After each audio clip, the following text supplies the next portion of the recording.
El Chapulín. Todos los años durante las vacaciones escolares, mis hermanos y yo íbamos a pasar varios días a la aldea denominada Chiché, que ahora es conocida como La Esperanza, la cual está situada en jurisdicción del municipio de La Libertad en el departamento de Petén, Guatemala.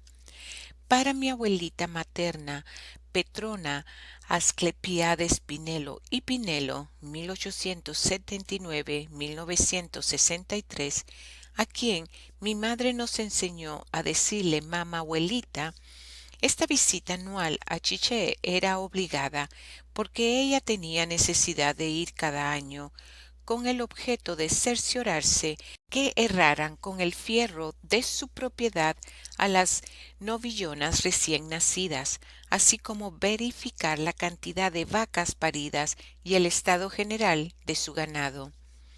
En estas visitas a Chiché también nos acompañaba mi tío Tono y a veces mi tío Chico, que eran los hijos menores de mi mamá abuelita.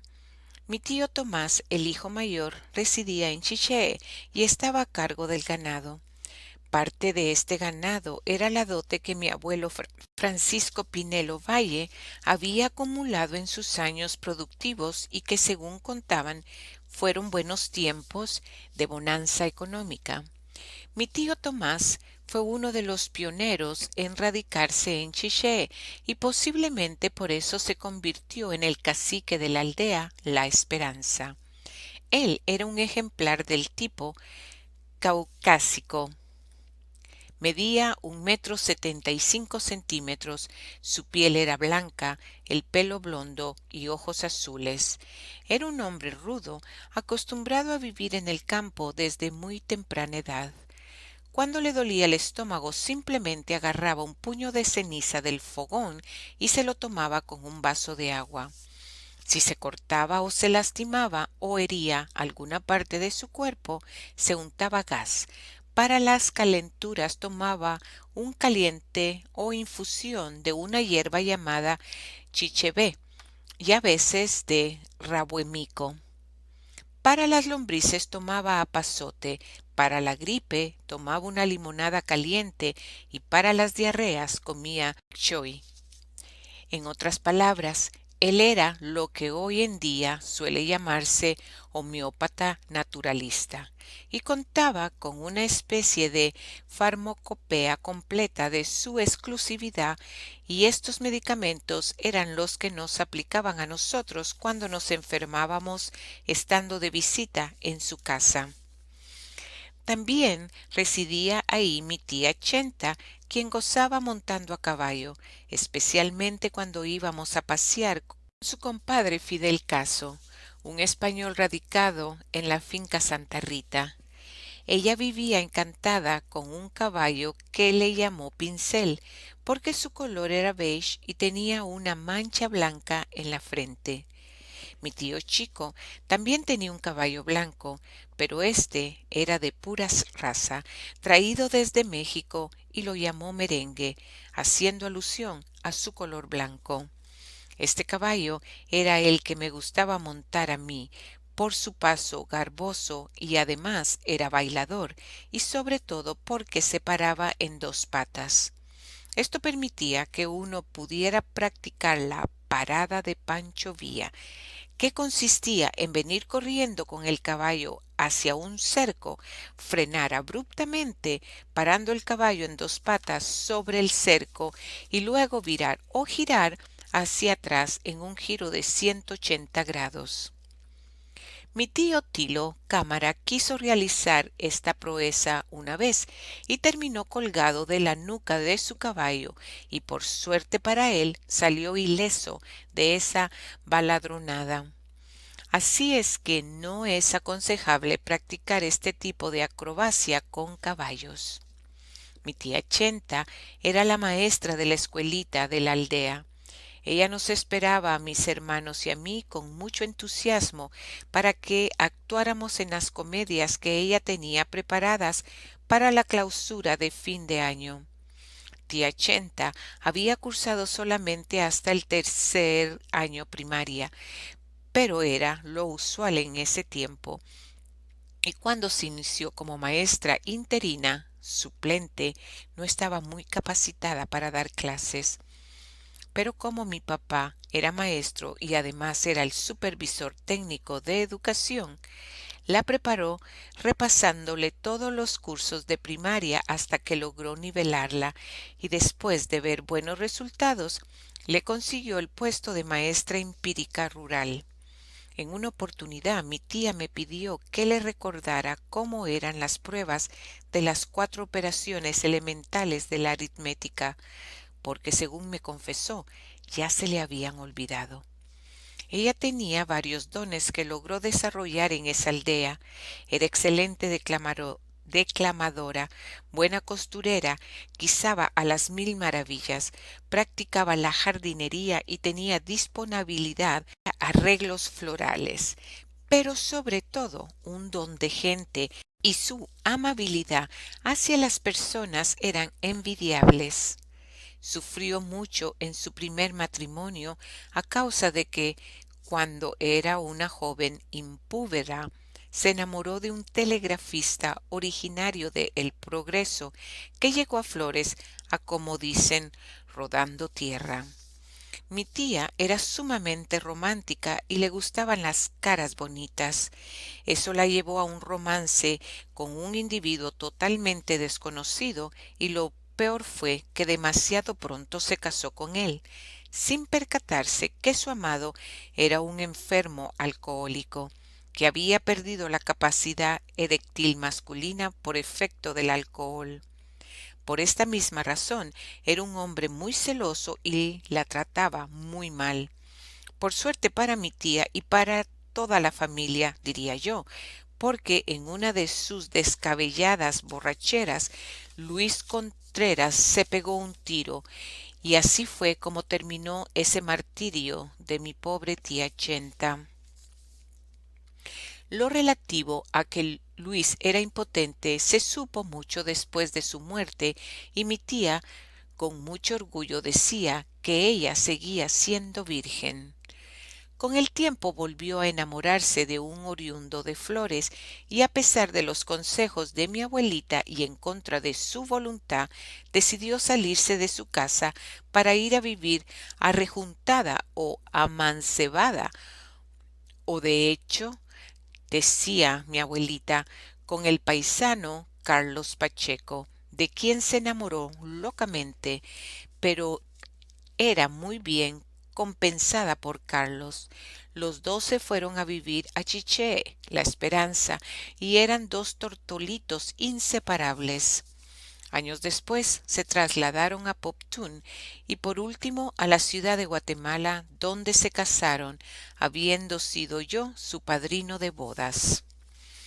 A todos sus sobrinos nos solía acongojar cuando mi tía Chenta nos decía: vieran que Carlos, su esposo, no me quiere, y nos quedaba viendo fijamente, como esperando ver nuestra reacción. Nosotros no sabíamos qué hacer, solamente nos quedábamos viéndonos unos a otros, sin saber qué decir, pero de pronto ella completaba su frase diciendo: no me quiere, sino que me adora. A nosotros nos dejaba sin aliento, pero eso nos causaba risa. A mi tío Tono también le interesaba verificar si el ganado había aumentado o, por el contrario, si había disminuido, por las ya consabidas razones. Se lo comió el tigre, murió de mal parto, se perdió, se lo robaron, lo mordió la culebra, etcétera. Él era un hombre de pocas palabras, quizá porque de niño sufrió muchísimo, pues le cayó encima el portón de la portada, o sea, la puerta del zaguán, y le fracturó la tibia y el peroné. Los conocimientos médicos de ese entonces, que era el año 1920, eran limitados y escasos. Además, no se contaba con facilidades ni con el instrumental apropiado, y quizás a causa de ello, según me contaba mi tía Chenta, el médico del pueblo, con serrucho en mano, le cortaba los pedazos de hueso a mi tío Tono a medida que éstos iban creciendo y saliéndose por la herida que tenía. Yo no entiendo bien cómo era el proceso, pero mi tío terminó con una pierna sin un pedazo de tibia y sin un pedazo de peroné, de tal manera que cuando caminaba se le doblaba la pierna por falta de sostén y así una especie de reverencia del lado de la pierna corta, como si estuviera saludando al estilo japonés. A pesar de este defecto, él jugaba fútbol y montaba los caballos en pelo, o sea, sin montura. No sé cómo lo hacía, pero se hacía con ambas manos de la crin del caballo y de un solo salto, como si fuera mono, caía montado encima del cuadrúpedo y después nos retaba a jugar tenta montados a caballo. La esperanza para nosotros era un lugar de retiro y de descanso, de vacaciones, para comer frutas, de paseos por el campo, salir de cacería con un rifle de balines y de visitar a parientes y amigos en lugares aledaños como San Francisco, La Libertad, Santa Rita, El Quinín y otros lugares. Todo transcurría tranquilamente en aquel lugar. Sin embargo, de repente una tarde del mes de marzo del año 1941, mientras estábamos sentados en la grama del patio, oliendo el humo del estiércol seco del ganado que solíamos quemar para ahuyentar a los mosquitos, mi tío se percató que el sol se había escondido repentinamente. Dirigió su mirada hacia donde estaba el sol y vio una extraña nube que variaba entre café y negro. Como apenas contaba con 40 años, su visión aún era buena, pero no lograba identificar con claridad si era nube o no, porque por ratos la miraba rala y por ratos la veía espesa. O sea, que no era una nube cualquiera, sino que era una nube que se estiraba y se encogía, pero que se movía rápidamente y se dirigía hacia la aldea.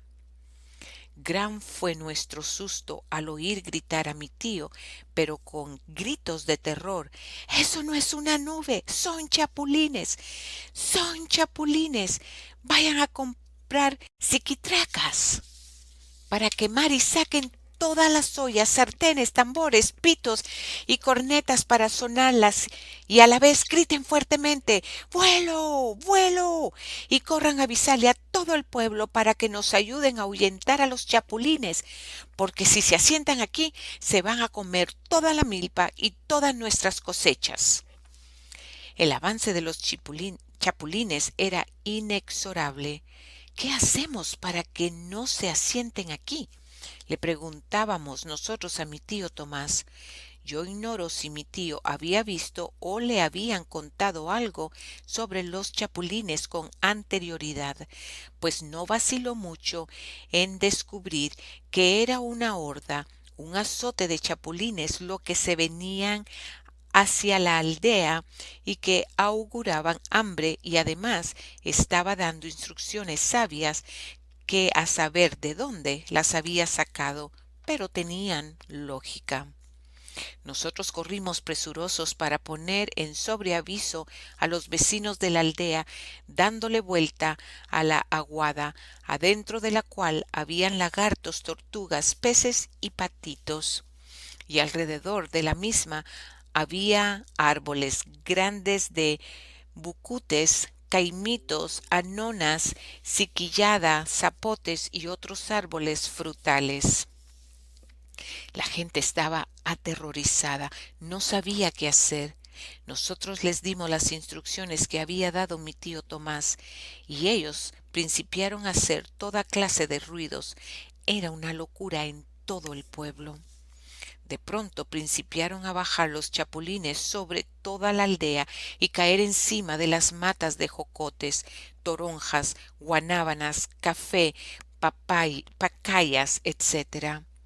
Y a pesar de nuestro afán para ahuyentarlos con los cohetillos, sartenes, tambores, pitos y demás instrumentos sonoros, los chapulines no se espantaban, sino que comían continuamente, defecando sobre nuestras cabezas.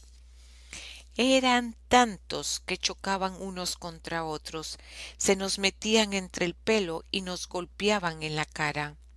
Era terrible.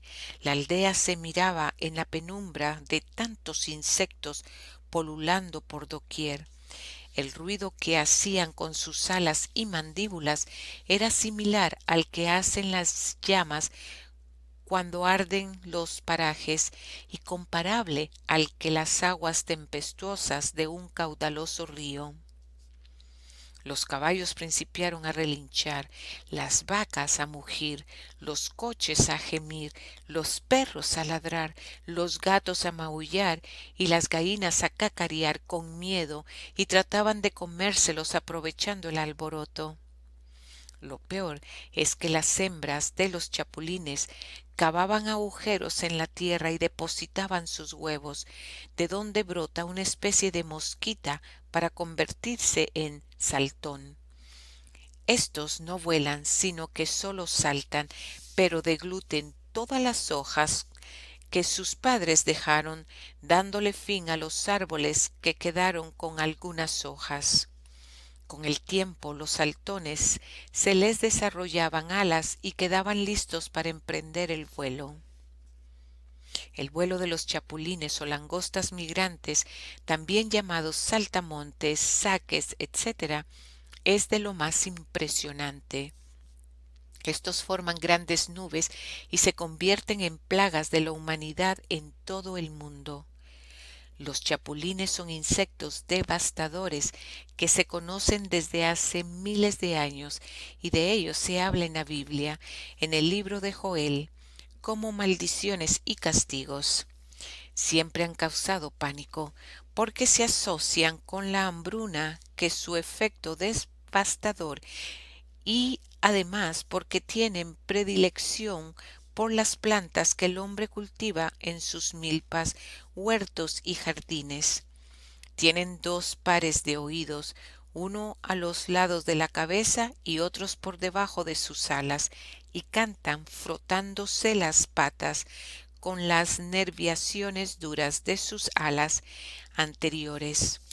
Estos chapulines tienen la capacidad para devorar vegetación equivalente a su propio peso en un solo día.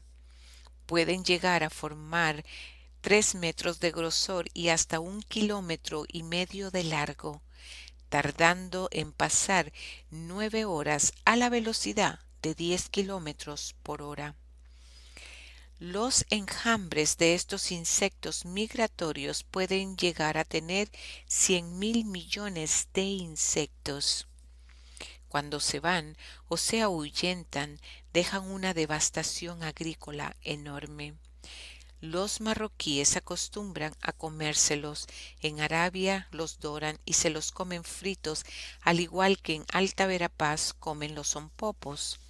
Los mexicanos también se los comen fritos, y ahora incluso hasta en Estados Unidos venden sobres con chapulines fritos.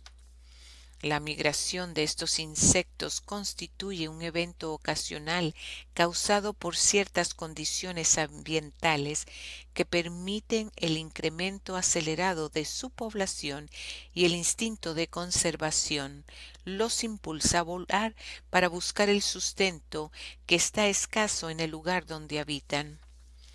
Los vecinos del Chiché tuvieron que hacer zanjas para enterrar a los saltamontes para que no se siguieran reproduciendo.